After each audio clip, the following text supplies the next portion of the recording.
ಸ್ನೇಹಿತರೆ, ಜುಲೈ 9 ಅಂದರೆ ನಾಳೆ ಭಾರತ್ ಬಂದ್ಗೆ ಕರೆ ಕೊಡಲಾಗಿದ್ದು, ದೇಶಾದ್ಯಂತ ಶಾಲಾ ಕಾಲೇಜುಗಳಿಗೆ ರಜೆ ಕೊಡುವ ಸಾಧ್ಯತೆ ಇದೆ ಅಂತ ಮಾಧ್ಯಮ ಮೂಲಗಳಿಂದ ತಿಳಿದುಬಂದಿದೆ.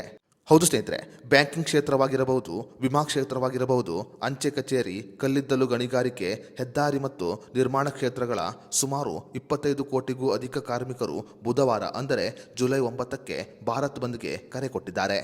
ಅಷ್ಟೇ ಮಾತ್ರವಲ್ಲದೆ 10 ಕೇಂದ್ರ ಕಾರ್ಮಿಕ ಸಂಘಗಳು ಮತ್ತು ಅವುಗಳ ಸಹ ವೇದಿಕೆಯು ಸರ್ಕಾರದ ಕಾರ್ಮಿಕ ವಿರೋಧಿ, ರೈತ ವಿರೋಧಿ ಮತ್ತು ರಾಷ್ಟ್ರ ವಿರೋಧಿ ಕಾರ್ಪೊರೇಟ್ ಪರ ನೀತಿಯನ್ನ ಕೈಗೊಂಡಿರುವುದನ್ನು ವಿರೋಧ ಮಾಡಿ ಸಾರ್ವತ್ರಿಕ ಮುಷ್ಕರ ಅಂದರೆ ಭಾರತ್ ಬಂದ್ಗೆ ಕರೆಯನ್ನು ಕೊಡಲಾಗಿದೆ. ಜುಲೈ 9 ಅಂದರೆ ಬುಧವಾರ ದೇಶಾದ್ಯಂತ ಮುಷ್ಕರಕ್ಕೆ ಕರೆ ಕೊಡಲಾಗಿದ್ದು, ಈ ಕಾರಣಗಳಿಂದ ಬುಧವಾರ ದೇಶದಲ್ಲಿ ಅನೇಕ ಸೇವೆಗಳು ಲಭ್ಯವಿರುವುದಿಲ್ಲ. ಈ ಭಾರತ್ ಬಂದ್ನಲ್ಲಿ ಸುಮಾರು 25 ಕೋಟಿಗೂ ಹೆಚ್ಚು ಕಾರ್ಮಿಕರು ಭಾಗವಹಿಸುವ ಸಾಧ್ಯತೆ ಇದೆ. ಭಾರತ್ ಬಂದ್ಗೆ ಕರೆ ಕೊಟ್ಟಿರುವ ಕಾರಣ ದೇಶಾದ್ಯಂತ ಬುಧವಾರ ಶಾಲಾ ಕಾಲೇಜುಗಳಿಗೂ ಕೂಡ ರಜೆ ಘೋಷಣೆ ಮಾಡುವ ಸಾಧ್ಯತೆ ಇದೆ ಅಂತ ಹೇಳಲಾಗುತ್ತಿದೆ.